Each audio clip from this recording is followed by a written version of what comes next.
skateboarder and part of the hit series Jackass. He rose to international fame, even becoming the first pro skater to be sponsored by Gatorade.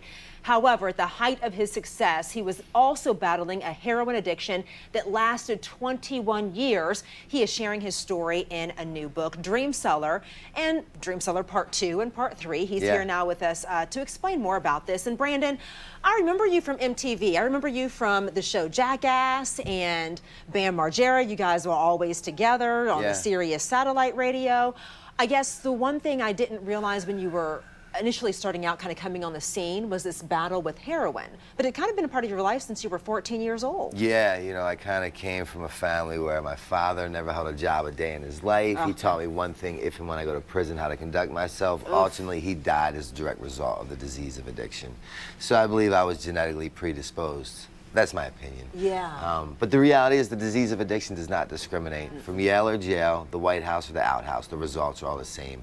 1 out of 5 people will be affected. Today in the nation, 179 people will die as a direct result of an opioid overdose. That's worse than Vietnam. Yeah. And the sad thing is these deaths are all preventable. My mother's a nuclear physicist on the board of Mercy Hospital. My brother's an attorney here in the White House who practices pensions and benefits. First skateboarder to be endorsed by Gatorade. Yeah, so all the success. Yeah, traveling around with Tony Hawk, private tour that flew with, New York Times, top 10 selling author, been in movies that break box office records. In theory, on paper, a very successful individual. Did things in life people equate to success or happiness, something we dream of doing. In reality, at 35 years old, I walked into my 13th inpatient treatment center.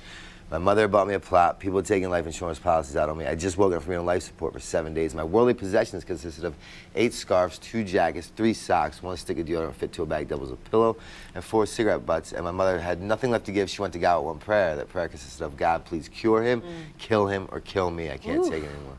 Wow. And now today I sit before you with 3 years of continuous sobriety. Yeah. You know?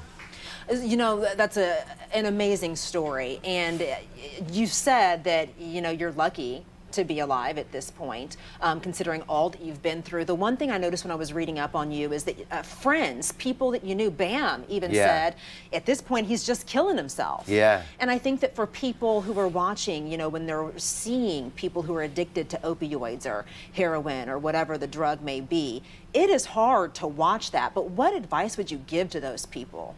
Well, it's honestly, it sucks to say, but it's a case-by-case situation. The reality is how I go about it. I work in the treatment industry field. I'm great at playing devil's advocate because what I've learned is my defects have become my biggest assets with the slightest shift of perception.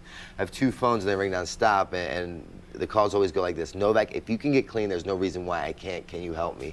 So I understand why they choose to get high over to get help. But the reality is the issue will be addressed one day, and it's addressed in 2 different ways. God willing, you address the issue, you go to treatment, get your life together, things you have no idea that exist in life, or God forbid the issue addresses you and I get a phone call from your family member saying thanks for trying to help, but he didn't make it. And I get those phone calls a lot of time. If there's no one person in the world that can open up their planner or calendar and says, you know what, July's a great month to go to treatment. No one wants to go to treatment, no one looks forward to going to treatment, but the issue will be addressed, you know? And if not, you're just prolonging the inevitable. If I could have did it on my own, I would not have ended up in 13 inpatient treatment centers. I would not be here talking to you. What I had learned is my very best thinking had continuously got myself into situations that I did not like to be in. And finally what happened is I knew it didn't have to be that way provided I got out of my own way. The common denominator of my problems was me. You know? And and once you set your mind to a new path. So now I just kind of aid and assist, and I always give my personal phone number out for anybody that's struggling that wants to call me, and we can figure this thing out together. And if you want to call me, my phone number is 610-546-2608. That's my personal cell phone number. Call me. You just gave your personal cell phone number out on live TV, so you are passionate about this. Because I was that guy that was deemed unhelpable or unfixable. My mother had bought me a plot. People had taken life insurance policies out on me. She went to God and said, God, please cure him, kill him, or kill me. I can't take it anymore. And now I have 3 years of continuous sobriety. I work in the drug and alcohol treatment field for a premier national treatment center, Banyan Treatment Center. We have locations in Philadelphia, Chicago, Boston, and Florida. And what I've learned is the disease of addiction is not a death sentence. And your history does not have to dictate your future. As long as you're breathing, it's never too late. I want to shake your hand, sir. That Thank is you so very much. inspiring. Okay, let's talk about the book, and you Yeah. have part 2 coming out soon. Yeah, yeah. And this is kind of a chronicle of your life and experience. Yeah, it's all autobiographies. They kind of pick up where the last one left off. But the project that I'm really passionate about, I'm really excited to talk about, is I have the first ever addiction graphic novel coming out within the month.